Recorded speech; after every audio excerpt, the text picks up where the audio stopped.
inside every man. Live the seed. Man, talking with you was always real deep. Because for us, it goes beyond music. It goes into faith. It goes into the mind state. It goes into so much. And that's what I love about talking to somebody who's really deep, learned, transparent, because you don't hide your words. You don't throw stones or hide your hand. And you really get into what you believe. Yeah. You know what I'm saying? And it's funny how you brought up the transatlantic slave trade, because I love faith. I don't love religion. Because when you study religion just doesn't mean nothing to me but lifestyle. You know, if Nas said my religion is smoking reefer, right? And you don't got to read a book to do that. You just do it. Yeah. You know what I'm saying? And I've studied a lot of racist doctrine. And it really fit the music industry as well. You know, the Church of Greed. I don't know if you ever saw a CNN in like the year 2000 something. Look it up yourself. Oh, to everybody, I'm always a liar. Just look at what I say. But don't believe nothing. Yeah, just look it up yourself. Yeah. But on CNN, there was a gentleman who said that they have a church called the Church of Greed with a dollar sign. Oh, wow. Is the idol. Wow. That's their pagan, their god, is greed. Amazing. So anything that doesn't make them rich, it's a sin. Wow. It kind of sounds like the Creflo Dollar. It kind of sounds like the Reverend Ike. But also sound like the Joel Osteens and everybody else, where God wants you to be rich. So give me all your money and I'll bless you with being rich. But everybody's getting bills, pastor bill, and nothing else. And that's been something that's been going on in hip hop for a while. We're giving our all, making other people benefit, not benefiting truly ourselves. Look at the De La Soul situation. Yeah. How you feel about that? I hate it, man. That hurt. That hurt badly, yo. Like, just on De La Soul for a second.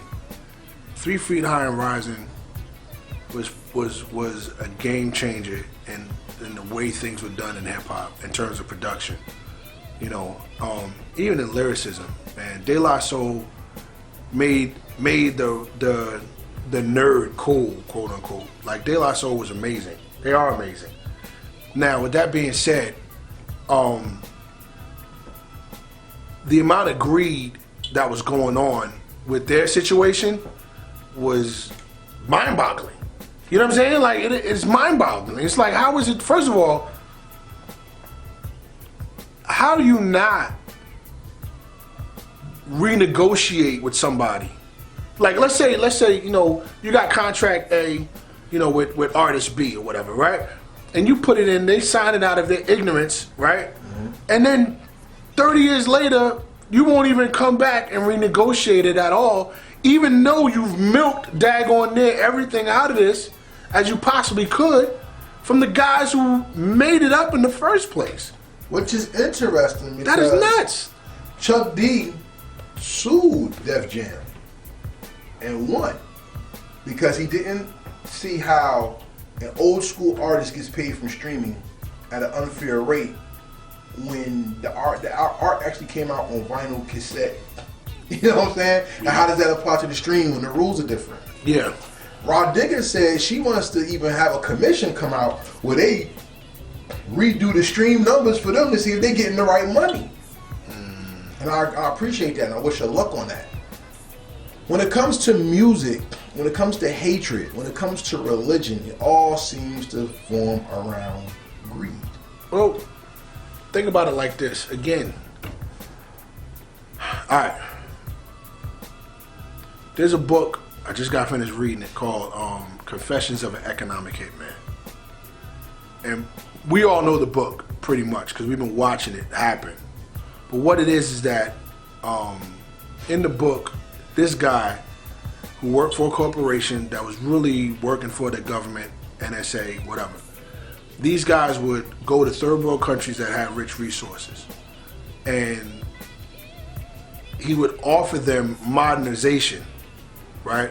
And tell them, look, if we modernize your country is going to start, it's going to boost your economy. You're going to get 20% returns like every year, right?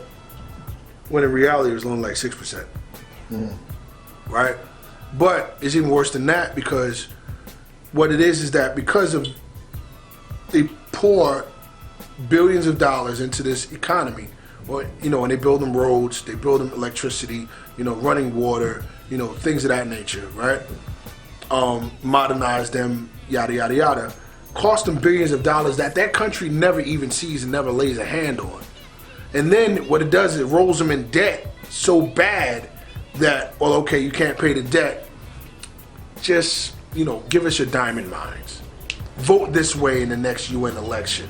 And they exerted control over that land. Pretty much they took it over by purposely drawing people into debt. So what happened was that some of the leaders, they figured it out. Either they would go in and become rich themselves, right? And the people would suffer, or they would not do it, and then the United States would send somebody to assassinate them. Mm-hmm. And then if they survived that, then they would send in the military.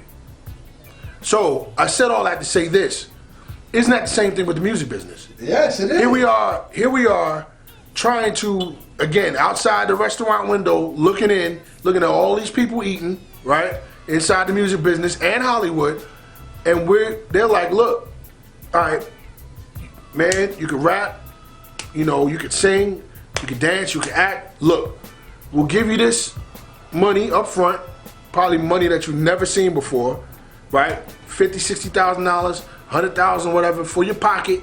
Here you go, right? You sign this contract, you can have this $100,000, and then we make these, little small concessions off of your sales, right? Because when you actually see the contract, you look at those numbers, and they're like, those numbers are small, right?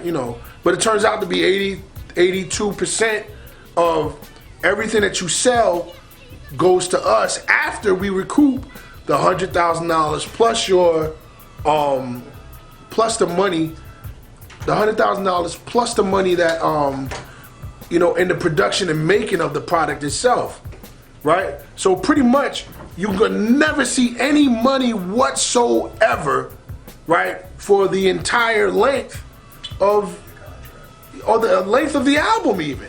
You know what I'm saying? How long it's out there, whatever, blah, blah, blah. So the fact of the matter is that, like, it's the same tactic.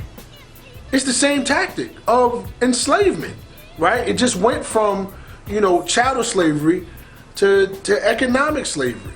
And we end up taking it because a lot of times we never even seen, who done came here and threw 100 racks at us for anything. Right. It never happened. So I'm thinking like, I get this 100 racks, I'm good. You know what I'm saying? When actually you paying more for that 100 racks than you ever had without even getting the 100 racks in the first place. And that's the sin of interest. Oh my gosh. But the game is so slick we don't even understand. So now like we're figuring this whole game out, and like I said, the internet, it just makes us not want to even be bothered with that. Yeah. And that's the thing. Did the internet really make the game better? I believe yes and no. What do you say? I say to both. I say yes and no. Okay, my issues for saying yes is that now more people have access and the artists have more freedom to be artists, but no, because now with that access, the dam is broken. Any and everybody's trying to do something. Yeah, that's why. Like I'm doing marketing now in the United States and around the world, and I'm finding about where the markets are flooded and where they're not. And I guess the fact of the matter is, again, consistency on the long term, and then also being individual. Like I'm doing the type of music I'm doing is, I guess updated boom bap hip hop. You know what I'm saying? I'm not trying to sound like everybody else. I don't want to sound like everybody else because if I do, I'm gonna sound like everybody else and be harder to pick out in the crowd, right? So I need to make sure that I sound unique, sound different, and hold on to my sound and my brand, so that people will want that FireJaws brand. Hopefully.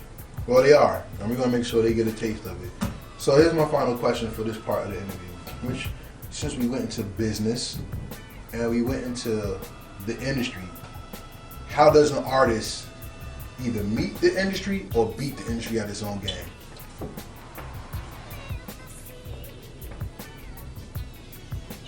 Just play your own game, man. You know what I'm saying? Like play your own game. All right, if I was, again, back to the burgers, right? If I was selling hamburgers, right? I want to make sure that the burgers that I make are my burgers. You understand? My spin, my flavor, my brand. If I do it like that, then, you know, I don't have to play their game. I can price it whatever I want to price it at. You know, I can present it however I want to present it. I can distribute it how I want to distribute it. I can decide how much I grow and where I stay in the same place. There's another thing too I had to do. And this is for everybody. You have to define what success looks like for you. Like personally, I don't want to be as known and exposed as, you know, Eminem or Dr. Dre or even Kanye West. Like, I don't even want that much exposure. You know, I would rather be a Tech 9, you know, in the point that Tech 9 has been consistent since 2000. And this dude is, you know, touring like crazy. You know, he's worth about 16 million according to Wikipedia. You know, he's consistent. And I'd rather be the cornerstone bodega that, you know, stays up for years as opposed to a giant that has to, you know, that's definitely gonna fall. You know, it's just too much. And also too, big business harms the community, man. And it taints the product of what you're doing. I've seen that. I don't want to say how I've seen it firsthand, but I've seen that firsthand. The fact that, like, back to McDonald's. McDonald's is the biggest consumer of beef, chicken, and potatoes. When you buy large amounts of food, it goes bad. You're not gonna sell it all. So what are you doing? They're spraying daggone crazy wax and all kinds of stuff to keep it from going bad. Right? A la Super Size Me, right? So we eat that stuff that keeps it from going bad, and then we get sick. And then it ain't about the people no more. It's about them making a buck.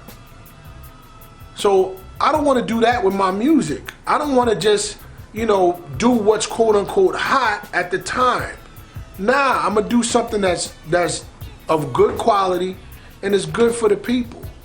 And if that means, you know, that I'm not gonna sell platinum or gold diamond or whatever, I'm cool with that. I'm just trying to live, man. You know, I'm not trying to, you know, I ain't trying to Bill Gates.